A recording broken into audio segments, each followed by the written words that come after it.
All right, everybody, welcome back. Ready for another deep dive? Always ready to dive in. Well, today we're looking at management styles, Ooh, but fun. not just like what the styles are, We're Oh, going deeper. I like where this is going. We're talking about the skills each style actually uses. Because our source material today, it's making a really interesting point that it's not just about being the boss, it's about how you boss Yeah. that determines what skills you even need. Right. Like you might think, oh, management, that's all about telling people what to do. But it turns out it's way more complex than that. Exactly. So, case in point, our source material jumps right into what they call the participative style of management. And just reading the list of skills it uses, I was kind of overwhelmed. Like communication, delegation, planning, leading, even just good old-fashioned people skills. Yeah. That's a lot for one style. Yeah, it's a lot, but for good reason. Yeah. Because a participative manager, they're not just up there barking orders, they're like facilitating the whole team. Okay, I'm intrigued. But how does that translate into, actual skills in action? Well, think about it this way. Communication in a participative setting isn't just about being clear and concise, right? It's about really listening to your team's input, understanding their different perspectives, and then figuring out how to combine all those different ideas into a plan that everyone can get behind. Okay, so it's more collaborative than just top-down instructions. Exactly. And then you've got delegation, which in a participative style is less about assigning tasks and more about actually empowering your team members.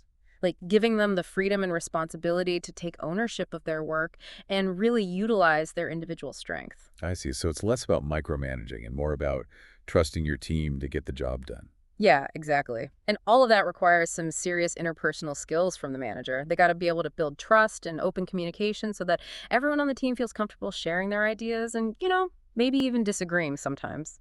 It's definitely a more demanding approach than just calling all the shots yourself. Now, our source material contrasts that with the autocratic style, which I imagine requires a totally different set of skills, right? Totally. With an autocratic style, communication is still key, but it's way more about giving clear directions and making sure those directions are followed. There's not as much room for discussion or debate. So in this case, a manager might need strong decision-making skills Right. to be able to confidently give those directions. Absolutely. And they also need to be really good at planning and organizing because in an autocratic system, they're the ones responsible for making sure everything runs smoothly. They can't really rely on their team to figure things out on their own.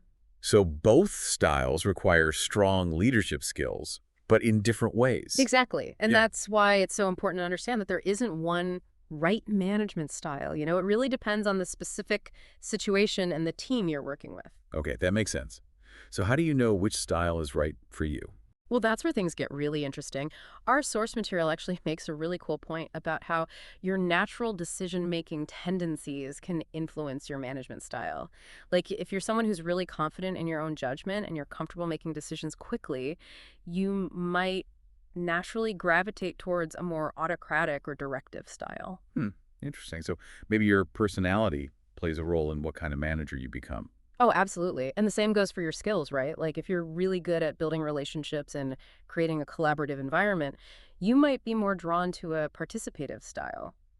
But even if you're naturally inclined towards one style, it's important to be aware of the strengths and weaknesses of all the different styles and to be flexible enough to adapt your approach as needed. I like that, being flexible. So it's not just about picking one style and sticking with it no matter what.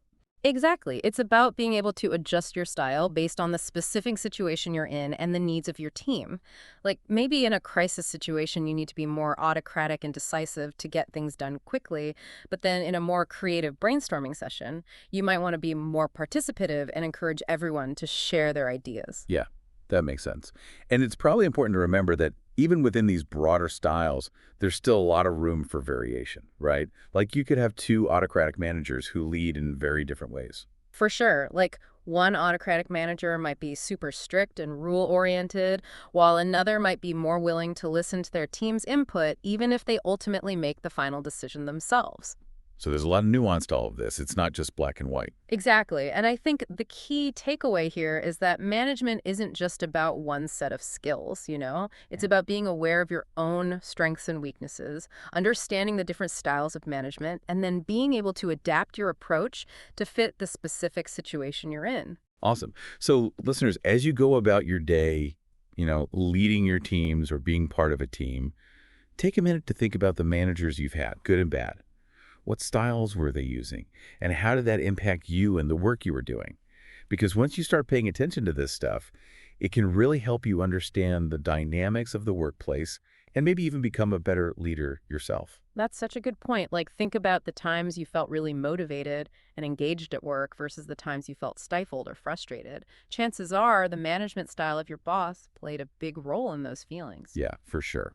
And by understanding those dynamics, we can all create more positive and productive work environments. Totally. Well, folks, that's another deep dive in the books. Until next time, keep learning, keep growing, and keep leading with intention. See you next time.